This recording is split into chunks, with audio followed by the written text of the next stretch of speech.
Good morning বন্ধুরা, সকালে সবাইকে আশা করছি সবাই ভালো আছেন। দেখুন, এটা হচ্ছে ছানা। এটা রাত্রিবেলায় ছানাটা দুধ জাল দেখি হঠাৎ দেখি ছানা হয়ে গেছে, তো ছানাটা ফ্রিজের মধ্যে রেখে দিয়েছিলাম। তো আজকে ছানার ডালনা আপনাদের সঙ্গে শেয়ার করব নিরামিষ করে। একটু সেকালে হলেও খেতে কিন্তু বেশ ভালো, পুরো ঠাকুমা দিদিমার স্বাদকেও হার মানিয়ে দেবে, এতটাই টেস্টি হয় ছানার ডালনাটা। কথা বলতে বলতে আমি এখানে কড়াইটাও বসিয়ে দিয়েছি, তো গ্যাসটা জ্বালিয়ে নিয়েছি। তো এর মধ্যে এখন আমি একটু হালকা পরিমাণ করে লবণ দিয়ে দিচ্ছি, দিয়ে দেবো একটু হলুদ গুঁড়ো আর একটুখানি আটা দিয়ে দেবো।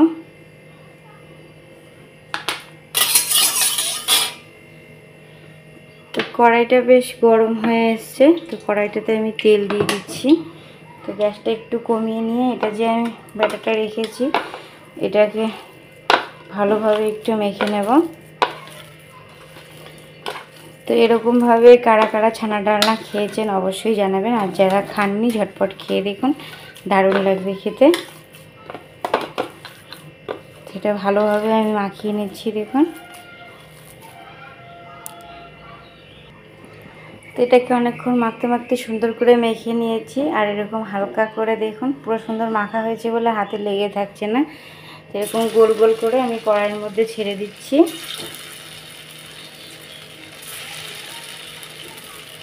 এটার মধ্যে একটু যদি আটাটা আমি কম দিতাম, একটু যদি নাই দিতাম, তাহলে কিন্তু এটা এরকম গোল গোল শেপটা আসতো না, আর হচ্ছে এরকম তেলের মধ্যে গিয়ে থাকতো না, পুরোটাই মিলিয়ে একদম ঘির মতন মিলিয়ে যেত। এর জন্য হালকা করে ডালনা বানানোর জন্য একটুখানি আটা বা ময়দা অল্প হালকা পরিমাণ অ্যাডজাস্ট করতেই হবে। তো সবগুলো ছানার ডালের বড়ি আমি একদম ছেড়ে দিয়েছি। দেখুন, এটা হালকা গ্যাসে স্টিমে রেখেছি। তো এখন এটা পড়ে যাচ্ছিলো, তো এখন একটু বাড়িয়ে দিলাম ফটাফট হয়ে যাওয়ার জন্য।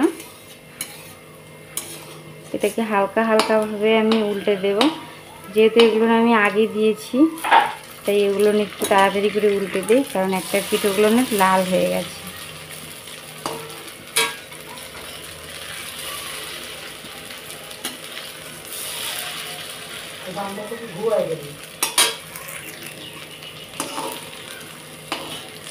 তার একটা বাঁধাকপি আছে, মা বাঁধাকপিটার কথা বলছে।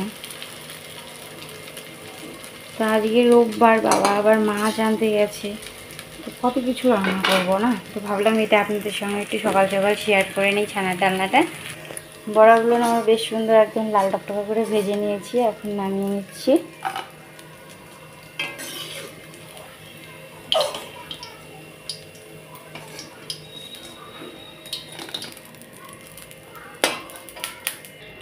তো এখানে সবজির মধ্যে আমি কেটে নিয়েছি হচ্ছে পটল আর কোয়াশ। তো পটলটাকে তেলে দিয়ে দিচ্ছি।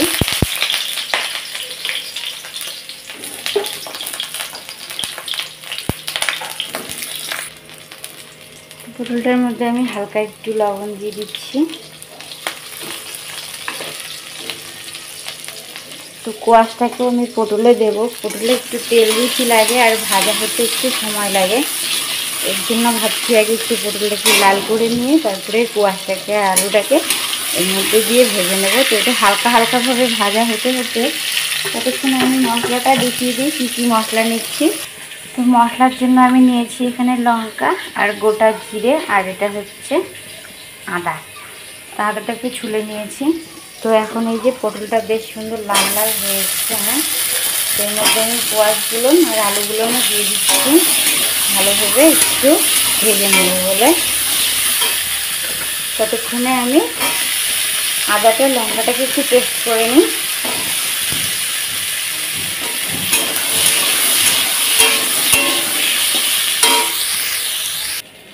তো আমার মশলাটা পুরো পেস্ট করা হয়ে গেছে, আদা জিরে আর হচ্ছে কী বলে কাঁচা লঙ্কা।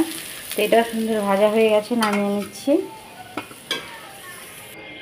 তো পুরো এগুলো নামিয়ে নিয়েছি, আর রেখেছি এখানে গোটা জিরে, তেজপাতা, শুকনো লঙ্কা ফোড়নের জন্য। তো কড়াতে আবার একটু তেল দিয়ে দিচ্ছি, দিয়ে দিচ্ছি গোটা তেজপাতা, গোটা জিরে, আর দুটো শুকনো লঙ্কা। আপনারা গোটা গরম মশলা থাকলে দিতে পারেন, আজকে আমার গোটা গরম মশলা মানে বেশি হয়ে গেছে, শেষ হয়ে গেছে, সেই জন্য দিতে পারলাম না। এটা কিন্তু পুরোটাই নিরামিষ হচ্ছে, খেতে কিন্তু দুর্দান্ত দারুণ লাগে। আপনারা যারা গোপাল পুজো করেন বা গোপালের ভোগ রান্না করেন, এরকম করেও একটা রেসিপি বানিয়ে দিতে পারেন, তাতে গোপালেরও মনটা খুব ভালো লাগবে।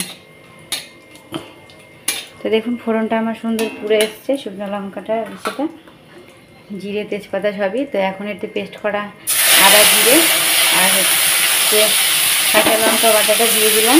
দিয়ে দিচ্ছি টমেটো, হাফ টমেটো রেখেছি সেটা দিয়ে দিলাম। দিয়ে দিচ্ছি পরিমাণ মতন একটু লবণ, দিয়ে দিচ্ছি হলুদ গুঁড়ো,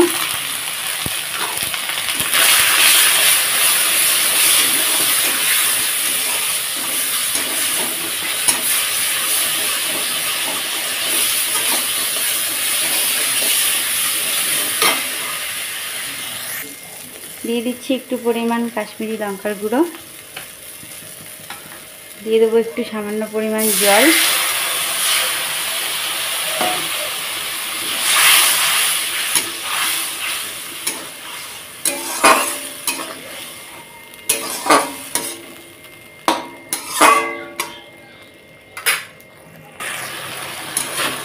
আমার মশলাটা সুন্দর ভাজা ভাজা হয়ে এসছে। আর সাইড দিয়ে দেখুন তেলও বেরোচ্ছে হালকা করে। তো এর মধ্যে যে আমি সবজিটা রেখেছিলাম ভেজে সেটা দিয়ে দিলাম। মা বুঝিদেরকে মানে আমাদের বিড়ালকে বকা দিচ্ছে।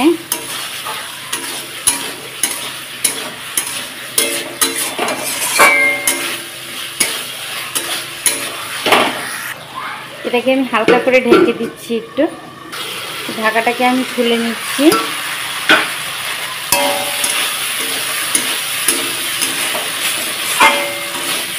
এটা আমার সুন্দরভাবে কষানো হয়ে গেছে, দেখুন মশলাটাও একদম সুন্দর কষানো হয়ে গেছে। আর দেখতে যেমন হয়েছে খেতেও এমনি সুস্বাদুই হবে। এটা আমি ভালোভাবে একদম কষিয়ে নিয়েছি। বাবু একটা ঝাঁঝামেচি করছে, খেয়ে বলে দাদুটা। তো এটা এখন আমি একটু ঝোল দিয়ে দিচ্ছি, মানে জল দিয়ে দিলাম, এখনো ঝোল হয়নি, ফুটে ঝোল হবে। ছানার ডানাটা আমার পুরো টকবক করে ফুটছে দেখুন। তো এখন এই ছানার বড়াগুলো আমি এর মধ্যে দিয়ে দিচ্ছি। বেশ অনেকক্ষণ আমি ঝোলটাকে ফুটিয়ে নিয়েছি।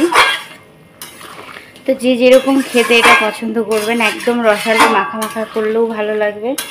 এটা কিন্তু সব কিছুর সাথেই খেতে পারবেন, যারা নিরামিষ ভুজি বা নিরামিষ খেতে পছন্দ করেন, লুচি বলেন রুটি বলুন যেটা হোক না কেন সবের সাথেই ভালো লাগবে। তো আমার তো একটু নিরামিষ তরকারিতে মিষ্টি না দিলেই নয়, তাই হালকা পরিমাণে একটু আমি মিষ্টি দিয়ে দিচ্ছি।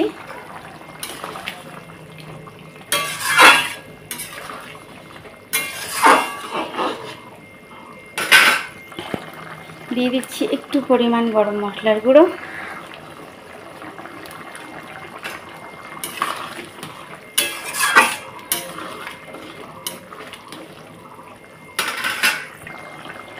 দিয়ে দিচ্ছি অল্প পরিমাণ একটু ঘি।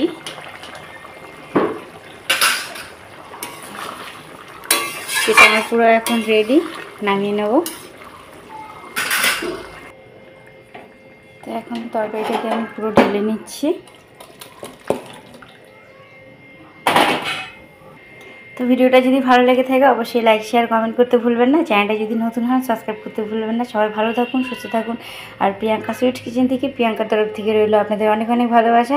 আর এরকম ছানা থাকলে চটজলদি ছানার ডালনা বানিয়ে খান, বাড়ির সবাই একদম আপনার না প্রশংসায় পঞ্চমুখ করবে। Tata, by.